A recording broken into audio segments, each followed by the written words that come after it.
Hello, welcome to On This Day. So, on this day is a history um, documentary type thing where we take a day in history, today being the 26th of January. As you know, we were being the 26th of January.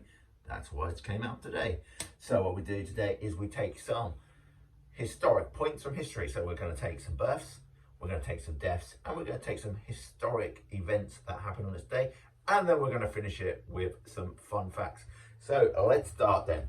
So, got my iPad here, so the face goes a bit bright, that's why. So on this day in 1891, Frank Costello, Italian American gangster, the Prime Minister of the Underworld, was born in Luipola, Calabria in Italy. He died in 1973. In 1955, Eddie Van Halen, Dutch American rock guitarist, with, surprise, surprise, Van Halen, with songs like You Really Got Me and Jump, was born in Amsterdam in the Netherlands. He died in 2020.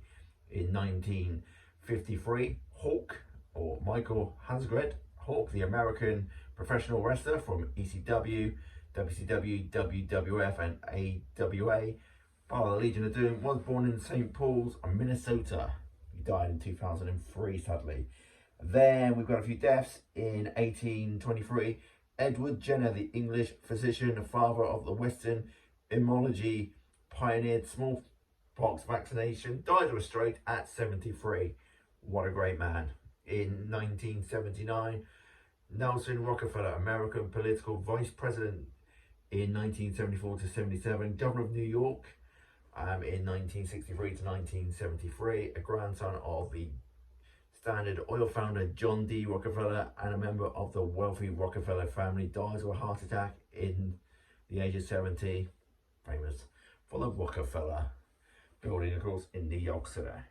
In 2020, it was this day when Kobe Bryant, the American basketball guard, NBA champion 2000, 2002, 2009, 2010, NBA MVP of 2008, 18 times NBA All-Star, LA Lakers Olympic gold medalist in 2008 and 12, dies in a helicopter crash at 41. So what happened then on this day? Well, in 1697, Isaac Newton received Jean Boudion's 6-month time limit problem, solved problem before going to bed that same night. So it must have been tough. In 1788, Captain Arthur Phillip, the British colonist, hosts the Union flag at Sydney Cove, New South Wales, now celebrated as Australia Day, referred to as Invasion Day by some First National people. In 2024, American skater Charles Dewdraft, something like that, claims to be the first ever Winter Olympic gold medal, wins 500-meter skating event in 44 seconds at the Chamonix Games in France. Probably didn't say that right. In 1934, the Nazi Germany and Poland signed a 10-year non-aggression treaty. That one went well. In 1940, Nazis forbid Polish Jews to travel on trains. In 1941, the US force first US force in Europe during World War II, go ashore in Northern Ireland. In 1942 also, Italian Supreme Command demands the dismissal of German Field Marshal Edward Rommel. And in 1945, Soviet forces reach Auschwitz concentration camp. So, we're going to finish with some fun facts because that was all a bit Nazi and Second World War orientated, and they were sort of fuckheads that we don't really like here. So we're going to start with some fun facts. Today is going to be on beer. So the world's most alcoholic beer has an ABV of 67.7. It's called Snake Venom, brewed by none other than the Scots. It was created by Lewis Shand and John Mackenzie from Brewminster, and at the time of its release, it bumped one of their other beers off the top spot. The paltry attempt was only 60% ABV, pathetic.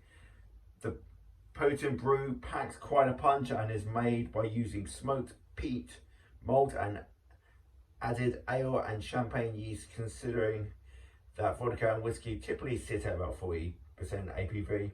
The creators recommend only ever to consume 30 to 35 mils at a time, and even comes with a yellow warning label on the neck. Keen to try it? You can purchase a 330ml bottle online for around £50. And then whether that includes shipping or not, who knows. And then in 2018, Australian James Squires Brewery created a beer using yeast from the 1790s.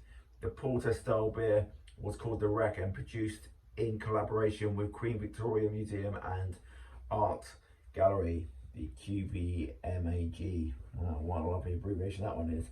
In Launceston in Australia, Wines Research Institute in Adelaide. The yeast used to create it was discovered in Australia's oldest merchant shipwreck, Sydney Cove, that ran aground near Tasmania Preservation Island in 1797 and remained at the bottom of the ocean until 1977. Miraculously, the beer bottles found aboard were still sealed.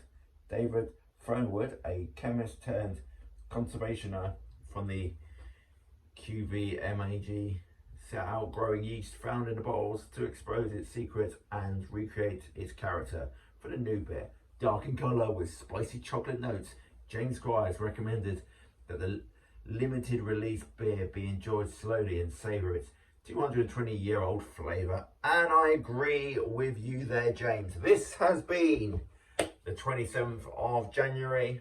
How exciting is it? Tomorrow will be the 27th. Something special happens then. Let's just say it's Liberation Day. See you, pals.